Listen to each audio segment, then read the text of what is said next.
ശരാശരി എന്ന ചാപ്റ്ററിന്റെ first part വീഡിയോയിലേക്ക് എൻ്റെ എല്ലാ കൂട്ടുകാർക്കും സ്വാഗതം. എൻ്റെ പേര് ജോസ് കാപ്പൻ. ആവറേജ് അല്ലെങ്കിൽ ശരാശരി എല്ലാ PSC പരീക്ഷകളുടെയും ഒരു ഇഷ്ടപ്പെട്ട ചാപ്റ്ററാണ്. അത്യാവശ്യം ടൈപ്പ് ചോദ്യങ്ങൾ ഇതിലുണ്ട്, എങ്കിലും അത്യാവശ്യം എല്ലാവർക്കും മനസ്സിലാവുന്ന രീതിയിലുള്ള ചോദ്യങ്ങൾ, ഒത്തിരി ടഫായിട്ടുള്ള ക്വസ്റ്റ്യൻസ് ഒന്നും അങ്ങനെ പൊതുവെ വരാറില്ല. കുറച്ച് വെറൈറ്റി ടൈപ്പ് ചോദ്യങ്ങൾ ഉണ്ടെങ്കിലും നമുക്ക് ഈസി ആയിട്ട് പഠിച്ചെടുക്കാം.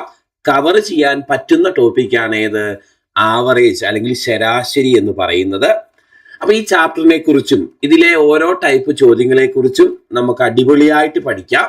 അപ്പൊ എല്ലാവരെയും ഈ ഫസ്റ്റ് പാർട്ട് വീഡിയോയിലേക്ക് ഒത്തിരി സ്നേഹത്തോടെ സ്വാഗതം ചെയ്യുന്നു. എന്താണ് ശരാശരി എന്ന കൺസെപ്റ്റ് മുതൽ 0 തൊട്ട് പഠിക്കാം, ഏറ്റവും ബേസ് തൊട്ട് പഠിക്കാം. നമുക്ക് ഒരുമിച്ച് നമുക്ക് എന്തൊക്കെയാണ് പഠിക്കാനുള്ളതെന്ന് നോക്കാം. ശരി മക്കളെ, ശ്രദ്ധിച്ചു. ശരാശരി അല്ലെങ്കിൽ ആവറേജ് എന്ന് പറഞ്ഞാൽ എന്താണെന്ന് നിങ്ങൾക്ക് എല്ലാവർക്കും അറിയാം അല്ലേ? എങ്ങനെയാണ് ശരാശരി നമ്മൾ കണ്ടുപിടിക്കുന്നത്? മക്കളെ, ശരാശരി കാണാനുള്ള ഇക്വേഷൻ ശരാശരി ഈക്വൽ ടു എന്താണ്? തുക ഡിവൈഡഡ് ബൈ എണ്ണമാണ്. ശരാശരിയുടെ ഇക്വേഷൻ എന്താ? തുക ഡിവൈഡഡ് ബൈ എണ്ണം. ശരിയല്ലേ? കുറച്ച് സംഖ്യകൾ തന്നിട്ട് അതിന്റെ ശരാശരി കാണാൻ നമ്മളോട് പറഞ്ഞാൽ സംഖ്യകളുടെ എല്ലാം തുകേനെ സംഖ്യകളുടെ എണ്ണം കൊണ്ട് ഡിവൈഡ് ചെയ്യണം. ടോട്ടൽ ഡിവൈഡഡ് ബൈ നമ്പർ ആണ് ശരാശരി. ആണോ? ഇനി കുറച്ച് ആളുകളുടെ വയസ്സുകൾ തന്നിട്ട് ശരാശരി കാണാൻ ചോദിച്ചാൽ വയസ്സുകളുടെ എല്ലാം തുക ബൈ ആളുകളുടെ എണ്ണം. കുറച്ച് ആളുകളുടെ വെയിറ്റ് തന്നിട്ട് അതിന്റെ ശരാശരി കാണാൻ പറഞ്ഞാൽ വെയിറ്റുകളുടെ എല്ലാം തുക ബൈ ആളുകളുടെ എണ്ണം. ശരിയല്ലേ? അപ്പൊ എന്തിന്റെ ആണെങ്കിലും ശരാശരി കാണാനുള്ള ഇക്വേഷൻ എന്താ മക്കളെ? ശരാശരി കാണാനുള്ള ഇക്വേഷൻ തുക ഡിവൈഡഡ് ബൈ എണ്ണമാണ്. ടോട്ടൽ ബൈ നമ്പർ ആണ് ആവറേജ്. അപ്പൊ ശരാശരി ഈക്വൽ ടു തുക ബൈ എണ്ണം, എല്ലാവർക്കും അറിയാവുന്ന ഇക്വേഷൻ. ഇനി നമുക്ക് തുകയും ശരാശരി ഉണ്ടെങ്കിൽ എണ്ണം എങ്ങനെ കാണാം? എണ്ണം കാണാനുള്ള ഇക്വേഷൻ എന്താ? എണ്ണം കാണാനുള്ള ഇക്വേഷൻ തുക ഡിവൈഡഡ് ബൈ ശരാശരി എന്നതാണ് അല്ലേ? തുകേനെ ശരാശരി കൊണ്ട് ഡിവൈഡ് ചെയ്യുമ്പോഴാണ് എണ്ണം കിട്ടുന്നത് അല്ലേ? എത്ര എണ്ണം ഉണ്ടെന്ന് കാണാൻ തുകേനെ ശരാശരി കൊണ്ട് ഡിവൈഡ് ചെയ്യണം. അപ്പൊ തുകയും ശരാശരി ഉണ്ടെങ്കിൽ എണ്ണം കാണാൻ എന്ത് ചെയ്യണം? തുക ഡിവൈഡഡ് ബൈ ശരാശരിയാണ് എണ്ണം കാണാനുള്ള ഇക്വേഷൻ. തുക ഡിവൈഡഡ് ബൈ ശരാശരിയാണ് എണ്ണം കാണാനുള്ള ഇക്വേഷൻ. അപ്പൊ ഇതാണ് രണ്ടാമത്തെ ഇക്വേഷൻ. ഇനി മൂന്നാമത്തെ ഇക്വേഷൻ എന്താ? മൂന്നാമത്തെ ഇക്വേഷൻ തുക കാണാനുള്ള ഇക്വേഷൻ ആണ്. തുക കാണാൻ എങ്ങനെയാ മക്കളെ തുക കാണുന്നേ? ശരാശരിയും എണ്ണവും ഉണ്ടെങ്കിൽ ശരാശരി ഇൻറ്റു എണ്ണമാണ് തുക. ശരാശരിയും എണ്ണവും കൂടെ ഗുണിച്ചാൽ കിട്ടുന്നതാണ് എന്ത്? തുക. അപ്പൊ തുക കാണാനുള്ള ഇക്വേഷൻ എന്താ? ശരാശരി ഇൻറ്റു എണ്ണമാണ് നമ്മൾ തുക എന്ന് പഠിക്കുന്നത്. അപ്പൊ ഇതാണ് ഈ ചാപ്റ്ററിന്റെ ബേസിക് ആയിട്ടുള്ള 3 ഇക്വേഷൻസ്. ഒന്ന്, ശരാശരി കാണാൻ തുക ബൈ എണ്ണം, ടോട്ടൽ ബൈ നമ്പർ. 2, എണ്ണം കാണാൻ തുക ബൈ ശരാശരി ചെയ്യണം. 3, തുക കാണാൻ ശരാശരി ഇൻറ്റു എണ്ണം ചെയ്യണം. തുക ശരാശരി എണ്ണം ഉണ്ടെങ്കിൽ തുക ഈക്വൽ ടു ശരാശരി ഇൻറ്റു എണ്ണം. അപ്പൊ ആദ്യം നല്ല വെള്ളം പോലെ ഈ 3 ഇക്വേഷൻസ് പഠിക്കണം. പഠിച്ചല്ലോ? ശരാശരി ഈക്വൽ ടു തുക ബൈ എണ്ണം, തുക ഈക്വൽ ടു ശരാശരി ഇൻറ്റു എണ്ണം. തുക എന്ന് പറഞ്ഞാൽ ശരാശരി ഇൻറ്റു എണ്ണമാണ്. ഇനി എണ്ണം എന്ന് പറഞ്ഞാൽ തുക ബൈ ശരാശരിയാണ്. സെറ്റാണേ? ഏറ്റവും ബേസിക് കാര്യം ഇത് നിങ്ങൾക്കറിയാം. നമുക്ക് ഇതിലെ ബാക്കി കാര്യങ്ങൾ ഓരോന്നായിട്ട് പഠിക്കാം. ടൈപ്പ് 1 ചോദ്യങ്ങൾ, ബേസിക് ലെവൽ ചോദ്യങ്ങളാണ് ടൈപ്പ് 1-ൽ നമ്മൾ പഠിക്കുന്നത്. ചോദ്യം ഇതാണ്: താഴെ തന്നിരിക്കുന്ന സംഖ്യകളുടെ ശരാശരി കാണണം. സംഖ്യകൾ 15, 5, 0, 12, 8. ഇതിന്റെ എല്ലാം ശരാശരി കാണാനാണ് ചോദ്യം. 15, 5, 0, 12, 8 ഇതിന്റെ ശരാശരി കാണണം. മക്കളെ, കുറച്ച് സംഖ്യകൾ തന്നിട്ട് ശരാശരി കാണാൻ ചോദിച്ചാൽ സിമ്പിൾ കാര്യമാണ് അല്ലേ? കുറച്ച് സംഖ്യകൾ തന്നിട്ട് അതിന്റെ ശരാശരി കാണാൻ ചോദിച്ചാൽ സംഖ്യകളുടെ എല്ലാം തുക ഡിവൈഡഡ് ബൈ സംഖ്യകളുടെ എല്ലാം എണ്ണം ചെയ്താൽ മതി. ആണോ? അപ്പൊ കുറച്ച് സംഖ്യകൾ തന്നിട്ട് അതിന്റെ ശരാശരി കാണാൻ ചോദിച്ചാൽ തുക ബൈ എണ്ണം. ഞാൻ ഈ സംഖ്യകളെല്ലാം കൂട്ടുമ്പോൾ എനിക്ക് 40 എന്ന് കിട്ടും. ആണോ? ഈ സംഖ്യകളുടെ എണ്ണം 5 ആണ്. 40/5 ഈ ചോദ്യത്തിന്റെ ആൻസർ നമുക്ക് 8 എന്നാണ് കിട്ടുന്നത്. സോ ആൻസർ ഓപ്ഷൻ എ ആണ് കറക്റ്റ്. സംഖ്യകളുടെ ശരാശരി എത്രയാണ്? സംഖ്യകളുടെ ശരാശരി 8 ആണ്. ചെയ്തത് പക്കയാണോ? ആണെങ്കിൽ നമുക്ക് മുന്നോട്ട് പോവാം. Next question. 6നും 34നും ഇടയിലുള്ള സംഖ്യകളിൽ 5 കൊണ്ട് നിശേഷം ഹരിക്കാവുന്ന സംഖ്യകളുടെ ശരാശരി കാണുക. 6നും 34നും ഇടയിലുള്ള സംഖ്യകളിൽ 5 കൊണ്ട് നിശേഷം ഹരിക്കാവുന്ന സംഖ്യകളുടെ ശരാശരി. മക്കളെ, 6നും 34നും ഇടയിലുള്ള ഒരു സംഖ്യ ആയിരിക്കണം. അതിനെ 5 കൊണ്ട് ഹരിക്കാൻ പറ്റണം. ഏതൊക്കെയാ സംഖ്യകള്? 10 അങ്ങനത്തെ ഒരു സംഖ്യയാണ്, 15 അങ്ങനെയുള്ള ഒരു സംഖ്യയാണ്, 20 അങ്ങനെയുള്ള ഒരു സംഖ്യയാണ്, 25, 30 ഇതെല്ലാം 6നും 34നും ഇടയിലുള്ള സംഖ്യകളുമാണ്. ഇതിനെയെല്ലാം 5 കൊണ്ട് നമുക്ക് നിശേഷം ഹരിക്കാൻ പറ്റും. ഈ സംഖ്യകളുടെ എല്ലാം ശരാശരി കാണാനാണ് ചോദ്യം. വീണ്ടും ശരാശരി കാണാനുള്ള ഇക്വേഷൻ നമുക്കറിയാം. ശരാശരി കാണാൻ തുകയെ എണ്ണം കൊണ്ട് ഡിവൈഡ് ചെയ്യണം. തുക ഡിവൈഡഡ് ബൈ എണ്ണമാണ് നമ്മുടെ ശരാശരി എന്ന് പറയുന്നത്. ശരിയല്ലേ? ഞാൻ ഇതെല്ലാം കൂടെ കൂട്ടുമ്പം, ഈ സംഖ്യകളെല്ലാം കൂടെ കൂട്ടുമ്പോൾ എനിക്ക് 100 എന്ന് കിട്ടും. 10ഉം 15ഉം 20ഉം 25ഉം 30ഉം കൂട്ടുമ്പോൾ 100 ബൈ എണ്ണം എനിക്ക് 5 എന്ന് വരും. 100/5 നമ്മുടെ ആൻസർ 20 എന്ന് കിട്ടും. 100/5 നമ്മുടെ ആൻസർ 20. ഓപ്ഷൻ ബി ആണ് കറക്റ്റ് ഉത്തരം, 20. ചെയ്തത് പക്കയാണോ മക്കളെ? പക്കയാണ്. നെക്സ്റ്റ് ക്വസ്റ്റ്യൻ നോക്കാം. 20നും 40നും ഇടയിലുള്ള അഭാജ്യ സംഖ്യകളുടെ ശരാശരി കാണുക.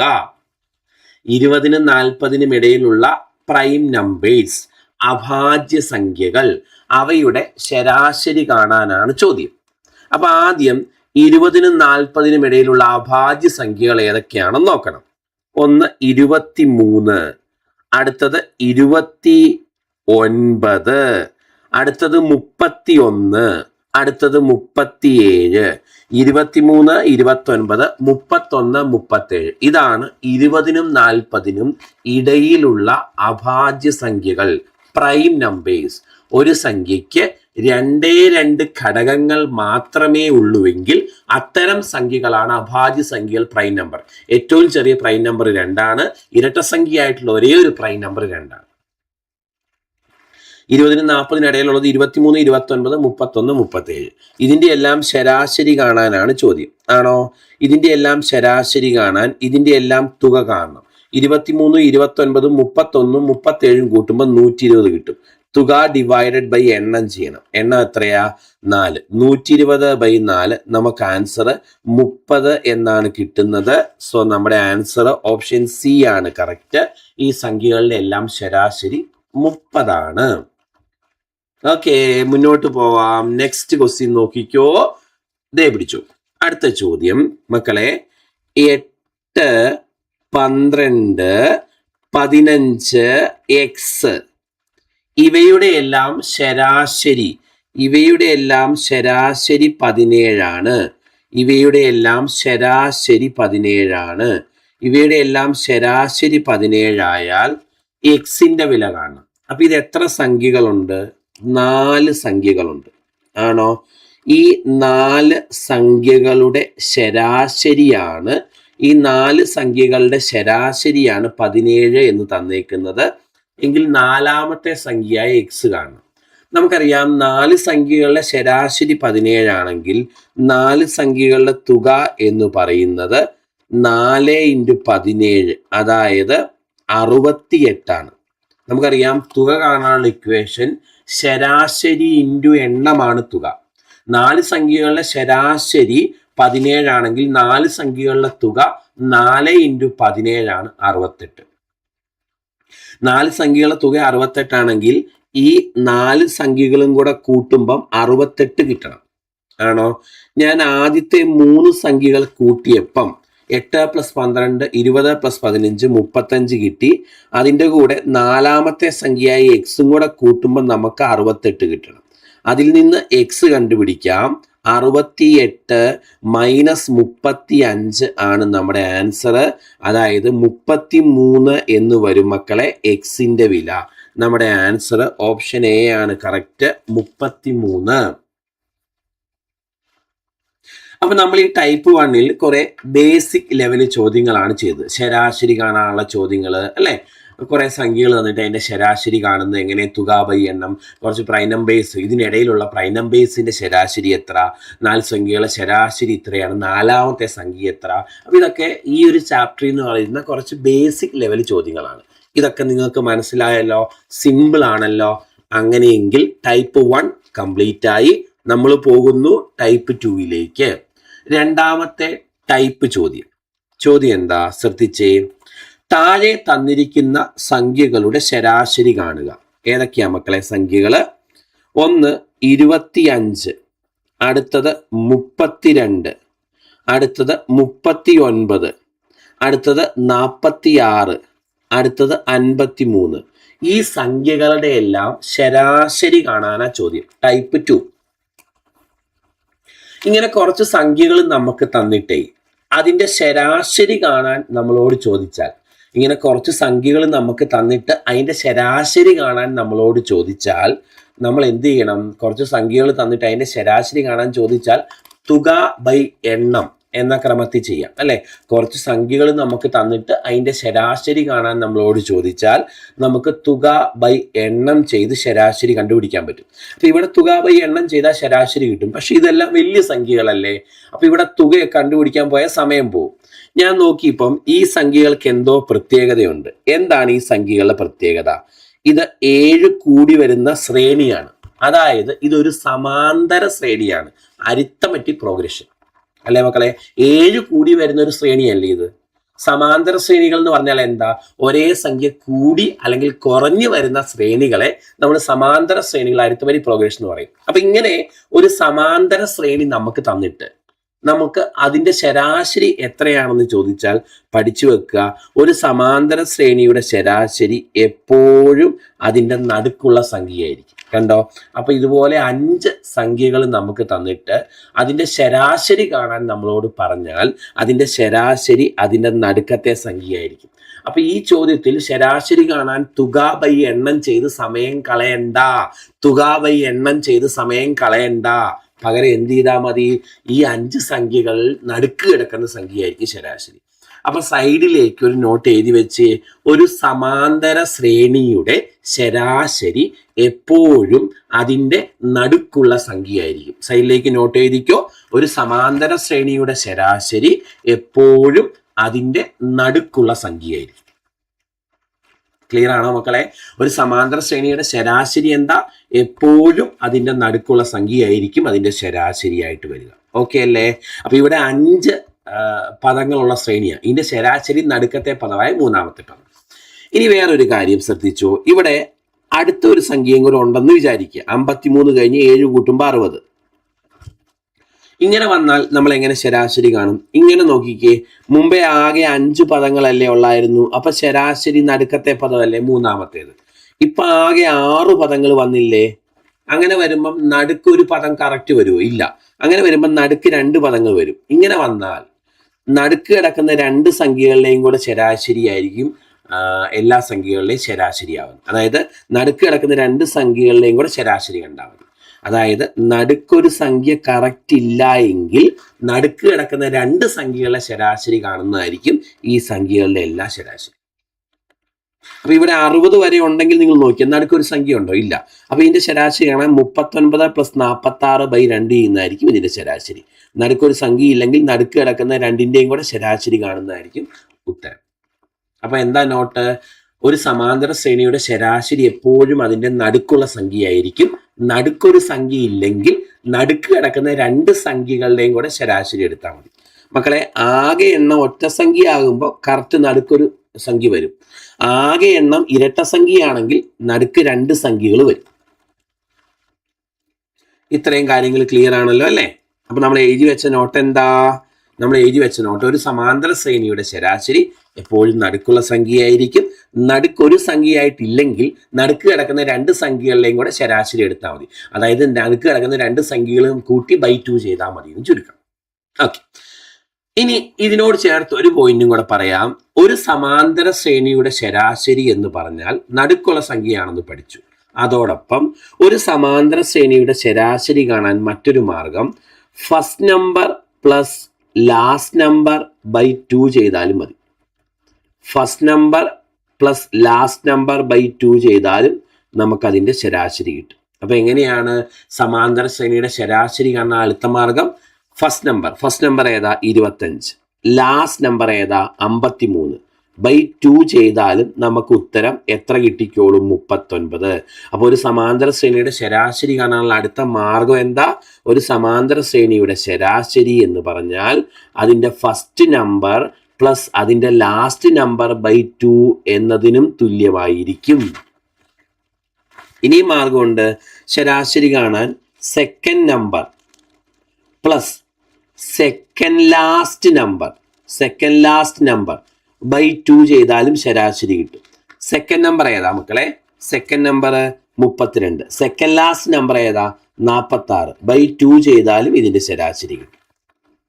ഇനി കുറെ സംഖ്യകൾ ഉണ്ടെങ്കിൽ third number plus last third number by 2 ചെയ്താലും ശരാശരി കിട്ടും. Fourth number plus last fourth number by 2 ചെയ്താലും ശരാശരി കിട്ടും. അപ്പൊ ഇതെല്ലാം ഇത്തരം സംഖ്യകളെ ശരാശരി കാണാൻ യൂസ് ചെയ്യാം. അപ്പൊ ഞാൻ പറഞ്ഞ കാര്യങ്ങൾ ക്ലിയർ ആണോ?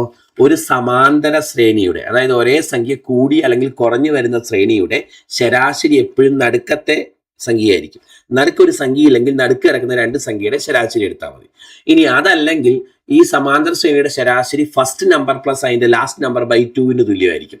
അല്ലെങ്കിൽ second number plus second last number by 2 തുല്യമായിരിക്കും. അല്ലെങ്കിൽ third number plus last third number by 2 തുല്യമായിരിക്കും. ഇതെല്ലാം ഇതിന് യൂസ് ചെയ്യാൻ പറ്റുന്ന ഇക്വേഷൻസ് ആണ്, സാഹചര്യങ്ങളാണ്. ബാക്കി ക്വസ്റ്റ്യൻസ് നോക്കിയാലോ? ദേ പിടിച്ചോ. നമ്മുടെ നെക്സ്റ്റ് ക്വസ്റ്റ്യൻ, 9ന്റെ ആദ്യത്തെ 11 ഗുണിതങ്ങളുടെ ശരാശരി കാണുക. മക്കളെ, 9ന്റെ ആദ്യത്തെ 11 ഗുണിതങ്ങളുടെ ശരാശരി. 9ന്റെ ഗുണിതങ്ങൾ ഏതാ? 9, 18, 27, 36 എക്സെട്ര. ഇതാണ് 9ന്റെ ഗുണിതങ്ങൾ. ആണോ? 9ന്റെ 11ാമത്തെ ഗുണിതം ഏതാ? 99 ഇത് 9ന്റെ 1ാമത്തെ ഗുണിതം, ഇത് 9ന്റെ 2ാമത്തെ ഗുണിതം, ഇത് 9ന്റെ 3ാമത്തെ ഗുണിതം, ഇത് 9ന്റെ 11ാമത്തെ ഗുണിതം അല്ലേ? 9, 18, 27, 36 എക്സെട്ര 99. ഇതാണ് 9ന്റെ ഗുണിതങ്ങൾ. ഈ 9ന്റെ ഗുണിതങ്ങളുടെ എന്ത് കാണണം? ശരാശരി കാണണം. എനിക്ക് മനസ്സിലായി, ഇതൊരു സമാന്തര ശ്രേണിയിലാണ്. 9 കൂടി വരുന്ന ശ്രേണിയല്ലേ? ഇങ്ങനെയുള്ളൊരു സമാന്തര ശ്രേണി തന്നാൽ അതിന്റെ ശരാശരി കാണാൻ first number plus last number by 2 ചെയ്താൽ പോരെ? So 9 plus 99 by 2 108 by 2. ഇതിന്റെ ഉത്തരം നമുക്ക് എത്ര കിട്ടും മക്കളെ? ഇതിന്റെ ഉത്തരം നമുക്ക് 54 കിട്ടും. ആണോ? ഇനി വേറെ മാർഗം ഉണ്ടല്ലോ. സമാന്തര ശ്രേണിയുടെ ശരാശരി എന്ന് പറഞ്ഞാൽ first number plus last number by 2 മാത്രമല്ലല്ലോ, നടുക്കത്തെ സംഖ്യ ആയിരിക്കും. പഠിച്ചില്ലേ? 11 സംഖ്യകൾ നമ്മൾ എഴുതുമ്പം നടുക്ക് വരുന്ന സംഖ്യ 6ാമത്തെ സംഖ്യയല്ലേ? ആണോ? അപ്പൊ ഈ സമാന്തര ശ്രേണിയുടെ നടുക്ക് വരുന്നത് 6ാമത്തെ സംഖ്യയാണ്. ആണോ? 1ാമത്തെ പദം 9 × 1 ആണ്. 2ാം പദം 9ന്റെ 2ാമത്തെ ഗുണിതമാണ്. 3ാം പദം 9ന്റെ 3ാമത്തെ ഗുണിതമാണ്. അങ്ങനെയാണെങ്കിൽ 6ാം പദം 9ന്റെ 6ാമത്തെ ഗുണിതമല്ലേ? അപ്പൊ 9 × 6 54 ഉത്തരമെന്ന് കുറച്ചുകൂടെ സിമ്പിൾ ആയിട്ട് മനക്കണക്കായിട്ട് ചെയ്യാൻ മേലെ. ഒന്നുകൂടെ പറയാം. ഇത് ഒരു സമാന്തര ശ്രേണിയാണ്. 9ന്റെ ആദ്യത്തെ 11 ഗുണിതങ്ങൾ 9 കൂടി വരുന്ന ഒരു സമാന്തര ശ്രേണിയാണ്. ഇതിന്റെ ശരാശരി കാണാൻ first number plus last number by 2 ചെയ്യാം. അതാണ് ഈ ചെയ്തേക്കുന്നത്. ഇനി ഇതിന്റെ ശരാശരി നടുക്കത്തെ സംഖ്യയാണെന്ന് പഠിച്ചിട്ടുണ്ട്. 11 ഗുണിതങ്ങൾ എഴുതിയാൽ നടുക്ക് വരുന്നത് 6ാമത്തെ ഗുണിതമാണ്. ശരിയാണോ? അപ്പൊ നടുക്ക് വരുന്നത് 9ന്റെ 6ാമത്തെ ഗുണിതമാണ്. 9ന്റെ 1ാമത്തെ ഗുണിതം ആദ്യം, 9ന്റെ 2ാമത്തെ ഗുണിതം അടുത്തത്, 9ന്റെ 3ാമത്തെ ഗുണിതം അടുത്തത്. അപ്പൊ നടുക്ക് വരുന്നത് 9ന്റെ 6ാമത്തെ ഗുണിതം. 9ന്റെ 6ാമത്തെ ഗുണിതം 9 × 6 54 ആണ്. സോ ആൻസർ 54 ആണെന്ന് കുറച്ചുകൂടെ സിമ്പിൾ ആയിട്ട് ചെയ്യാം. അപ്പോൾ ഇത് കൂടെ 1-2 ചോദ്യങ്ങളും കൂടെ ഞാൻ പറയാം. അപ്പോൾ നിങ്ങൾക്ക് കുറച്ചുകൂടി ഒരു ക്ലാരിറ്റി കിട്ടും കാര്യങ്ങൾക്ക്. നോക്ക്, ചോദ്യം 7ന്റെ ആദ്യത്തെ 15 ഗുണിതങ്ങളുടെ ശരാശരി. മക്കളെ 7ന്റെ ഗുണിതങ്ങൾ എന്ന് പറഞ്ഞാൽ 7, 14, 21 എക്സെട്ര. 7ന്റെ 15ാമത്തെ ഗുണിതം 7 × 15 105 ആണ്. 7 × 15 105 ആണ്. ശരിയല്ലേ? 7 × 15 105 ആണ്. ആണല്ലോ? ആണ്. അപ്പൊ ഇതാണ് 7ന്റെ ആദ്യത്തെ 15 ഗുണിതങ്ങൾ. ഇതിന്റെ ശരാശരി കാണണം. ഇതിന്റെ ശരാശരി കാണാനുള്ള എളുപ്പമാർഗം 15 ഗുണിതങ്ങൾ എഴുതിയാൽ നടുക്ക് വരുന്നത് 8ാമത്തെ ഗുണിതമായിരിക്കും. ആണോ? 8ാമത്തെ ഗുണിതം എന്ന് പറഞ്ഞാൽ 7 × 8 56 ആണ് 8ാമത്തെ ഗുണിതം. ശരിയല്ലേ? ഇതാണ് ഈ കണക്ക് ചെയ്യാനുള്ള ഷോർട്ട് മെത്തേഡ്. 7ന്റെ 15 ഗുണിതങ്ങൾ എഴുതിയാൽ നടുക്ക് വരുന്ന 8ാമത്തെ ഗുണിതം അല്ലേ? ശരാശരി നടുക്ക് വരുന്ന പദമായിരിക്കും. അത് 8ാമത്തെ പദമാണ്. 7ന്റെ 8ാമത്തെ ഗുണിതം കാണാൻ 7 8 56 ചെയ്താൽ മതി. ശരിയാണോ? 7 14 21 എക്സെട്ര 105. ഇതാണ് 7ന്റെ 15 ഗുണിതങ്ങൾ. ഇതിന്റെ ശരാശരി എന്ന് പറഞ്ഞാൽ നടുക്കത്തെ പദമായിരിക്കും. 15 ഗുണിതങ്ങൾ എഴുതിയാൽ നടുക്കത്തെ ഗുണിതം 8ാമത്തെ ഗുണിതമായിരിക്കും. അപ്പൊ 7ന്റെ 8ാമത്തെ ഗുണിതമാണ് ഉത്തരം 7 8 56. അല്ലെങ്കിൽ ഫസ്റ്റ് നമ്പർ ഏതാ 7 പ്ലസ് ലാസ്റ്റ് നമ്പർ 105/2 ചെയ്താലും ഇതിന്റെ ശരാശരി കിട്ടിക്കോളും. So 112/2 equal to 56. 56 എന്ന് ആൻസർ കിട്ടും. 56. സോ ആൻസർ ഓപ്ഷൻ എ ആണ് കറക്റ്റ്. 56 എന്ന് കിട്ടും. അടുത്തൊരു ചോദ്യം, 8ന്റെ ആദ്യത്തെ 20 ഗുണിതങ്ങളുടെ ശരാശരി. 8ന്റെ ഗുണിതങ്ങൾ ഏതൊക്കെയാ മക്കളെ? 8, 16, 24 എക്സെട്ര എക്സെട്ര. 8ന്റെ 20ാമത്തെ ഗുണിതം 8 × 20 160 ആണോ? ഇതാണ് 8ന്റെ ഗുണിതങ്ങൾ. ഇതൊരു സമാന്തര ശ്രേണിയിലാണ്. അതായത് ഇത് 8 കൂടി വരുന്ന ഒരു ശ്രേണിയാണ്. ഇതിന്റെ ശരാശരി എന്ന് പറഞ്ഞാൽ നമുക്കറിയാം first number plus last number by 2 ചെയ്താൽ മതി. ആണോ? അതായത് 168/2 അതായത് 84 ഇതിന്റെ ശരാശരി. ഇങ്ങനെ ചെയ്യാം. അല്ലെങ്കിൽ നമ്മൾ പഠിച്ചു ഒരു സമാന്തര ശ്രേണിയുടെ ശരാശരി എപ്പോഴും നടുക്കത്തെ പദമായിരിക്കും. ഇവിടെ ആകെ 20 ഗുണിതങ്ങളല്ലേ, 20 പദങ്ങളല്ലേ ഉള്ളത്. അപ്പൊ നടുക്ക് കറക്റ്റ് ഒരു പദം വരില്ല. നടുക്ക് വരുന്നത് 10ാമത്തെയും 11ാമത്തെയും ഗുണിതമായിരിക്കും. 8ന്റെ 10ാമത്തെ ഗുണിതം എത്രയാ? 8 × 10 80 ആണ്. 8ന്റെ 10ാമത്തെ ഗുണിതം 80. 8ന്റെ 11ാമത്തെ ഗുണിതം 88. അപ്പൊ നടുക്ക് വരുന്ന 2 സംഖ്യകൾ 80ഉം 88ഉം ആയിരിക്കും. ശരാശരി കാണാൻ ഇത് തമ്മിൽ കൂട്ടി ബൈ 2 ചെയ്താൽ മതി. എന്നാലും നമുക്ക് ഉത്തരം 84 എന്ന് കിട്ടിക്കോളും. ഇതാണ് 2ാമത്തെ മെത്തേഡ്. ഒന്നുകൂടെ പറയട്ടെ. 20 പദങ്ങൾ എഴുതുമ്പോൾ നടുക്ക് വരുന്നത് ഒരു പദമല്ല 2 പദം വരും. 10ാം പദവും 11ാം പദവും നടുക്ക് വരും.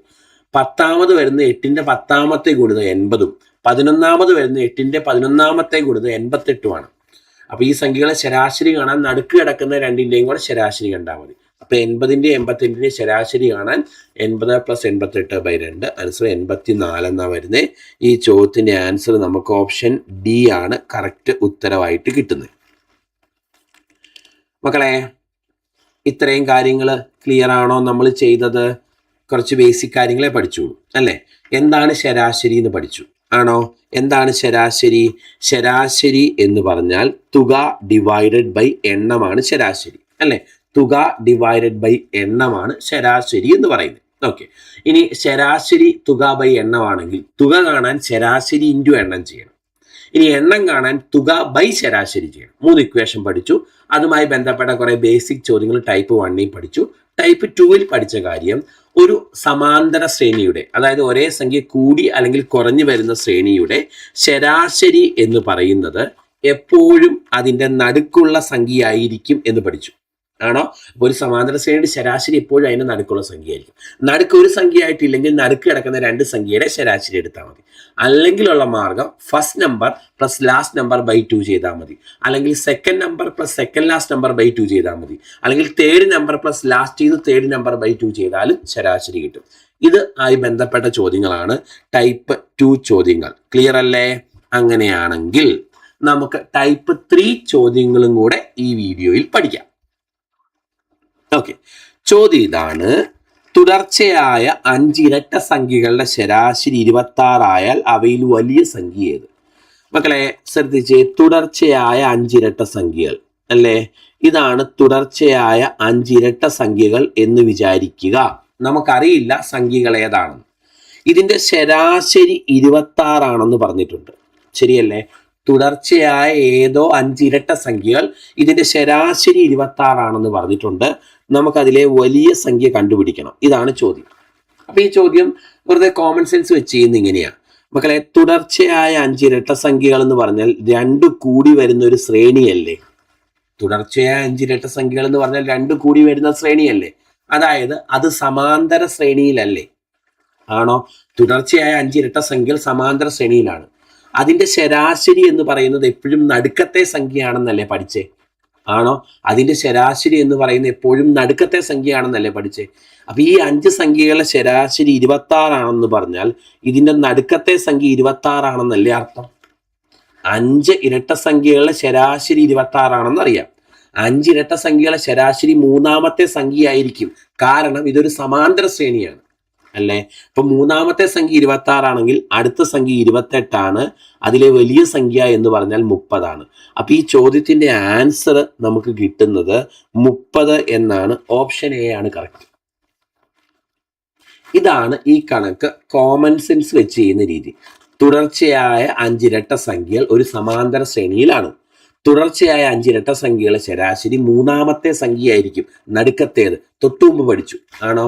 അപ്പൊ ഇവിടെ ശരാശരി 26 എന്ന് തന്നിട്ടുള്ളത് കൊണ്ട് നടുക്കത്തേത് 26 മനസ്സിലായി. അടുത്ത 28, ഏറ്റവും വലുത് 30 കിട്ടും. ഓക്കെ ആണല്ലോ മക്കളെ? ഇനി ഈ ടൈപ്പ് 3 ചോദ്യങ്ങൾ നമുക്ക് റിപ്പീറ്റ് ആയിട്ട് എക്സാമുകൾക്ക് വരാറുണ്ട്. അതുകൊണ്ട് നമ്മൾ ചെയ്യാൻ പോകുന്നത് ഇത്തരം ചോദ്യങ്ങൾ ചെയ്യാൻ ഒരു ഷോർട്ട് മെത്തേഡ് പഠിച്ചു വെക്കാൻ പോവാണ്. ഓക്കെ, തുടർച്ചയായ 5 ഇരട്ട സംഖ്യകളുടെ ആണോ?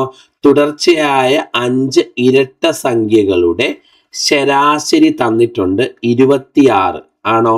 ശരാശരി എങ്കിൽ ഇതിലെ വലിയ സംഖ്യ ഏതെന്നല്ലേ ചോദ്യം. ചിലപ്പോൾ ഇതിലെ ചെറിയ സംഖ്യ ഏതെന്ന് ചോദിക്കും. ചിലപ്പം ഇതിലെ വലിയ സംഖ്യയുടെയും ചെറിയ സംഖ്യയുടെയും തുക ചോദിക്കും. ചിലപ്പോൾ ഇതിലെ വലിയ സംഖ്യയുടെയും ചെറിയ സംഖ്യയുടെയും വ്യത്യാസം ചോദിക്കും. ഇതിലേതെങ്കിലുമൊക്കെ ചോദ്യമായിട്ട് വരാം. അപ്പൊ ചോദ്യം ഒന്ന് പഠിച്ചോ. ടൈപ്പ് 3 തുടർച്ചയായ കുറച്ച് ഇരട്ട സംഖ്യകൾ, അല്ലെങ്കിൽ ചിലപ്പോൾ ഒറ്റ സംഖ്യകളും ആവാം. അതിന്റെ ശരാശരി തരും. എന്നിട്ട് അതിലെ വലിയ സംഖ്യ ഏത്, ചെറിയ സംഖ്യ എന്ന് ചോദിക്കും. ഒന്നും കൂടെ പഠിച്ചേ. തുടർച്ചയായ കുറച്ച് ഇരട്ട സംഖ്യകളുടെയോ ഒറ്റ സംഖ്യകളുടെയോ ശരാശരി നിങ്ങൾക്ക് തരും. എന്നിട്ട് അതിലെ വലിയ സംഖ്യ ഏത്, ചെറിയ സംഖ്യ എന്ന് ചോദിക്കും. ഓക്കെ, ഒന്നുകൂടെ പഠിച്ചേ. തുടർച്ചയായ കുറച്ച് ഇരട്ട സംഖ്യകളുടെ ഒറ്റ സംഖ്യകളുടെ ശരാശരി തരും. അതിലെ വലിയ സംഖ്യ ഏത്, ചെറിയ സംഖ്യ എന്ന് ചോദിക്കും. ഓക്കെ, ഇനി ശ്രദ്ധിച്ചു കേട്ടോ. അതിലെ വലിയ സംഖ്യ കാണാൻ നിങ്ങൾ ചെയ്യേണ്ടത് എണ്ണത്തിന്നൊന്ന് കുറച്ച്, എണ്ണം എത്രയാ? 5. എണ്ണത്തിന്നൊന്ന് കുറയ്ക്കുക, അപ്പൊ 4. എന്നിട്ട് ശരാശരിയോട് കൂട്ടണം. ശരാശരി എത്രയാ? 26. 26 പ്ലസ് 4 ഉത്തരം 30. കണ്ടോ? കറക്റ്റ് അല്ലേ ചെയ്തത്? അപ്പൊ ചെയ്തത് എങ്ങനെയാ? എണ്ണത്തിന്നൊന്ന് കുറച്ചിട്ട് ശരാശരിയോട് കൂട്ടണം. ശരാശരി 26, എണ്ണത്തിന്നൊന്ന് കുറയ്ക്കുമ്പോൾ 4. എണ്ണത്തിന്നൊന്ന് കുറച്ചത് ശരാശരിയോട് കൂട്ടുന്നതായിരിക്കും എപ്പോഴും വലിയ സംഖ്യ. അങ്ങനെയെങ്കിൽ ചെറിയ സംഖ്യ എങ്ങനെ കാണും? ചെറിയ സംഖ്യ മക്കളെ ഈ ടൈപ്പ് റിപ്പീറ്റഡ് ആയിട്ട് ചോദിച്ചിട്ടുണ്ടേ, അതുകൊണ്ട് ഇതൊന്ന് കാണാതെ പഠിക്കുക. ചെറിയ സംഖ്യ കാണാൻ എണ്ണത്തിന്നൊന്ന് കുറച്ചത് ശരാശരിന്ന് കുറയ്ക്കണം. 26 4 കുറയ്ക്കണം. ആൻസർ 22 ഇതിലെ ചെറിയ സംഖ്യ. അപ്പൊ ശ്രദ്ധിച്ച് കേട്ടേ. വലിയ സംഖ്യ കാണാൻ ആദ്യം എണ്ണം ഇത്രാന്ന് തരൂല്ലോ, എണ്ണത്തിന്നൊന്ന് കുറച്ചിട്ട് ശരാശരിയോട് കൂട്ടിയാൽ വലിയ സംഖ്യ കിട്ടും. എണ്ണത്തിന്നൊന്ന് കുറച്ചിട്ട് ശരാശരിന്ന് കുറച്ചാൽ ചെറിയ സംഖ്യ കിട്ടും. ഓക്കെ അല്ലേ? എണ്ണത്തിന്നൊന്ന് കുറയ്ക്കുക, ശരാശരിയോട് കൂട്ടുക, അപ്പൊ വലിയ സംഖ്യ. എണ്ണത്തിന്നൊന്ന് കുറയ്ക്കുക, ശരാശരി കുറയ്ക്കുക, അപ്പൊ ചെറിയ സംഖ്യ. ഓക്കെ, ഇനി അടുത്ത ചോദ്യം. വലിയ സംഖ്യയുടെയും പ്ലസ് ചെറിയ സംഖ്യയുടെയും തുക. വലിയ സംഖ്യയുടെയും ചെറിയ സംഖ്യയുടെയും തുക. വലിയ സംഖ്യയുടെയും ചെറിയ സംഖ്യയുടെയും തുക ചോദിച്ചാൽ എത്രയാണോ ശരാശരി തന്നിരിക്കുന്നത് അതിന്റെ ഇരട്ടി എടുത്താൽ മതി. അപ്പൊ 26 × 2 52 ആൻസർ. വലിയ സംഖ്യയുടെയും ചെറിയ സംഖ്യയുടെയും തുക 52. ഇനി വലിയ സംഖ്യയുടെയും ഇതിലെ ചെറിയ സംഖ്യയുടെയും വ്യത്യാസം ചോദിക്കും. അങ്ങനെ ചോദിച്ചാൽ എണ്ണത്തിന്നൊന്ന് കുറയ്ക്കുക, എണ്ണം 4 5 1 കുറയ്ക്കുമ്പോൾ 4, അതിൻ്റെ ഇരട്ടി എടുക്കുന്നതായിരിക്കും ഉത്തരം. 5 നിന്ന് 1 കുറച്ചിട്ട് 8, ആൻസർ 8. ഇതാണ് ഈ ഒരു ടൈപ്പ് 3യുമായി ചോദിക്കാൻ സാധ്യതയുള്ള 4 ചോദ്യങ്ങൾ. 1 ഇതിലെ വലിയ സംഖ്യ, 2 ഇതിലെ ചെറിയ സംഖ്യ, 3 വലിയ സംഖ്യയുടെയും ചെറിയ സംഖ്യയുടെയും തുക, 4 വലിയ സംഖ്യയുടെയും ചെറിയ സംഖ്യയുടെയും വ്യത്യാസം. വലിയ സംഖ്യയുടെയും ചെറിയ സംഖ്യയുടെയും തുക, വലിയ സംഖ്യയുടെയും ചെറിയ സംഖ്യയുടെയും വ്യത്യാസം. ഇത് സംഖ്യയാണ്. വലിയ സംഖ്യ പ്ലസ് ചെറിയ സംഖ്യ, വലിയ സംഖ്യ മൈനസ് ചെറിയ സംഖ്യ. ഇത്രയും ചോദ്യങ്ങൾ വരാം. അപ്പൊ ചോദ്യത്തിന്റെ പാറ്റേൺ ശ്രദ്ധിച്ചേ.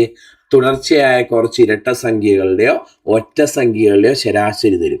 അതിലെ വലിയ സംഖ്യ കാണാൻ ചോദിച്ചാൽ എണ്ണത്തിൽ നിന്ന് ആദ്യം 1 കുറയ്ക്കുക, എന്നിട്ട് ശരാശരിയോട് കൂട്ടുക. ചെറിയ സംഖ്യ കാണാൻ ചോദിച്ചാൽ എണ്ണത്തിൽ നിന്ന് ആദ്യം 1 കുറയ്ക്കുക, എന്നിട്ട് ശരാശരിയിൽ നിന്ന് കുറയ്ക്കുക. ഇനി അടുത്ത് ചോദിക്കാൻ സാധ്യതയുള്ളത് വലിയ സംഖ്യയുടെയും, 5 സംഖ്യകളല്ല, അതിൽ വലിയ സംഖ്യയുടെയും ചെറിയ സംഖ്യയുടെയും തുക. അത് ചോദിച്ചാൽ ശരാശരി എത്രയാണോ തന്നേക്കുന്നത് അതിൻ്റെ ഇരട്ടി എടുക്കണം. ഇനി ഇതിലെ വലിയ സംഖ്യയുടെയും ചെറിയ സംഖ്യയുടെയും വ്യത്യാസം ചോദിച്ചാൽ എണ്ണം എത്രയാണോ തന്നേക്കുന്നത് 1 കുറച്ചിട്ട് ഇരട്ടി എടുക്കണം.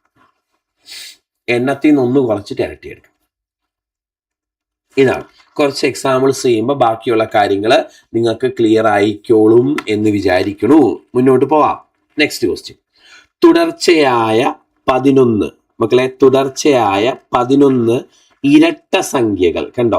തുടർച്ചയായ 11 ഇരട്ട സംഖ്യകളുടെ ശരാശരി 48ആണ്. തുടർച്ചയായ 11 ഇരട്ട സംഖ്യകളുടെ ശരാശരി 48ആണ്. ചോദിച്ചേക്കുന്നത് വലിയ സംഖ്യ കാണാനാണ്. നമ്മൾ പഠിച്ചിട്ടുണ്ട് വലിയ സംഖ്യ കാണാൻ ആദ്യം എണ്ണത്തിൽ നിന്ന് 1 കുറയ്ക്കണം. എണ്ണം 11 അല്ലേ, 1 കുറയ്ക്കുമ്പോൾ 10, എന്നിട്ട് ശരാശരിയോട് കൂട്ടണം. ശരാശരി 48, 48നോട് 10 കൂട്ടണം. ആൻസർ 58 എന്ന് വരും. 58. ഓപ്ഷൻ ഡി ആണ് കറക്റ്റ്. വലിയ സംഖ്യ കാണാൻ എണ്ണത്തിൽ നിന്ന് 1 കുറച്ചു, അത് ശരാശരിയോട് കൂട്ടി പറഞ്ഞു. Next question. തുടർച്ചയായ 15 ഒറ്റ സംഖ്യകൾ. ഇരട്ട സംഖ്യയല്ല, ഇവിടെ ഒറ്റ സംഖ്യയാണ്. ഇരട്ട സംഖ്യ വന്നാലും ഒറ്റ സംഖ്യ വന്നാലും ഒരേപോലെ. തുടർച്ചയായ 15 ഒറ്റ സംഖ്യകളുടെ ശരാശരി 35 അല്ലേ. ഇത് ശരാശരിയാണ്. തുടർച്ചയായ 15 ഒറ്റ സംഖ്യകളുടെ ശരാശരി 35 എങ്കിൽ അതിലെ വലിയ സംഖ്യ കാണണം. വലിയ സംഖ്യ കാണാൻ എന്ത് ചെയ്യണം? വലിയ സംഖ്യ കാണാൻ നമ്മൾ പഠിച്ചിട്ടുണ്ട് മക്കളെ. വലിയ സംഖ്യ കാണാൻ നമ്മൾ പഠിച്ചിട്ടുണ്ട്. വലിയ സംഖ്യ കാണാൻ ആദ്യം എണ്ണത്തിൽ നിന്ന് 1 കുറയ്ക്കണം. എണ്ണം 15, 1 കുറയ്ക്കുമ്പോൾ 14. എണ്ണത്തിൽ നിന്ന് 1 കുറച്ചിട്ട് ശരാശരിയോട് കൂട്ടണം. 35ആണ് ശരാശരി, പ്ലസ് 14. ശരിയാണോ? സോ 49 കിട്ടും ആൻസർ. ഓപ്ഷൻ എ ആണ് കറക്റ്റ്, 49. ഓക്കെ അല്ലേ? Next question. തുടർച്ചയായ 7 ഇരട്ട സംഖ്യകൾ. മക്കളെ, തുടർച്ചയായ 7 ഇരട്ട സംഖ്യകൾ ആണോ? തുടർച്ചയായ 7 ഇരട്ട സംഖ്യകൾ. ഈ 7 ഇരട്ട സംഖ്യകളിലെ ശരാശരി തന്നിട്ടുണ്ട് 32. എന്നിട്ട് ചോദിച്ചേക്കുന്നത് അതിലെ വലിയ സംഖ്യയുടെയും ചെറിയ സംഖ്യയുടെയും തുക. വലിയ സംഖ്യയുടെയും ചെറിയ സംഖ്യയുടെയും തുക. തുടർച്ചയായ 7 ഇരട്ട സംഖ്യകളുടെ ശരാശരി 32 ആണ്. ഇതാണ് ശരാശരി 32 ആണ്. എങ്കിൽ വലിയ സംഖ്യയുടെയും ചെറിയ സംഖ്യയുടെയും തുക ഞാൻ പറഞ്ഞായിരുന്നു ആദ്യം. വലിയ സംഖ്യയുടെയും ചെറിയ സംഖ്യയുടെയും തുക കാണാൻ ശരാശരി എത്രയാണോ തന്നിരിക്കുന്നത് അതിൻ്റെ ഇരട്ടി എടുത്താൽ മതി. 32ൻ്റെ ഇരട്ടിയാണ് ആൻസർ. 64 ആണ് വലിയ സംഖ്യയുടെയും ചെറിയ സംഖ്യയുടെയും തുക. സോ ഓപ്ഷൻ സി ആണ് കറക്റ്റ്, 64. എങ്കിൽ അടുത്ത ചോദ്യം നോക്കിക്കേ മക്കളെ. തുടർച്ചയായ 8 ഒറ്റ സംഖ്യകളുടെ ശരാശരി 30 ആയാൽ വലിയ സംഖ്യയുടെയും ചെറിയ സംഖ്യയുടെയും വ്യത്യാസം അല്ലേ. തുടർച്ചയായ 8 ഒറ്റ സംഖ്യകളാണ്. 8 ഒറ്റ സംഖ്യകളുടെ ശരാശരി തന്നിട്ടുണ്ട്. 30 ശരാശരി. 30 അവയുടെ ശരാശരി. കേൾക്കുന്നുണ്ടോ? എന്നിട്ട് ചോദിച്ചേക്കുവാണ് വലിയ സംഖ്യയുടെയും അതിലെ ചെറിയ സംഖ്യയുടെയും വ്യത്യാസം ആണോ? വലിയ സംഖ്യയുടെയും ചെറിയ സംഖ്യയുടെയും വ്യത്യാസം കാണാൻ എന്ത് ചെയ്യണമെന്ന് ആദ്യം പറഞ്ഞേ. എണ്ണത്തിൽ നിന്ന് 1 കുറയ്ക്കുക. എണ്ണ 8, 1 കുറച്ച് 7. എണ്ണത്തിൽ നിന്ന് 1 കുറച്ചിട്ട് ഇരട്ടി എടുക്കണം. 7ൻ്റെ ഇരട്ടി 14 ആണ് ആൻസർ. സോ ഓപ്ഷൻ ഡി ആണ് കറക്റ്റ്, 14 ആണ് ആൻസർ ആയിട്ട് വരുന്നത്. ഓക്കെ അല്ലേ മക്കളെ? ഇതാണ് നമ്മുടെ ടൈപ്പ് 3 ചോദ്യങ്ങൾ. ടൈപ്പ് 3 ചോദ്യങ്ങൾ മനസ്സിലായല്ലോ. അപ്പൊ ഈ 3 ടൈപ്പ് ചോദ്യങ്ങളാണ് നമ്മൾ ഈ ഫസ്റ്റ് പാർട്ട് വീഡിയോയിൽ പഠിക്കുന്നത്. നമ്മൾ പഠിച്ച ഈ 3 ടൈപ്പ് ചോദ്യങ്ങളും നിങ്ങൾക്ക് നന്നായിട്ട് മനസ്സിലായി, വ്യക്തമായി എന്ന് പ്രതീക്ഷിക്കുന്നു. രണ്ടാമത്തെ പാർട്ട് വീഡിയോയിൽ കാണാം. ടാറ്റാ.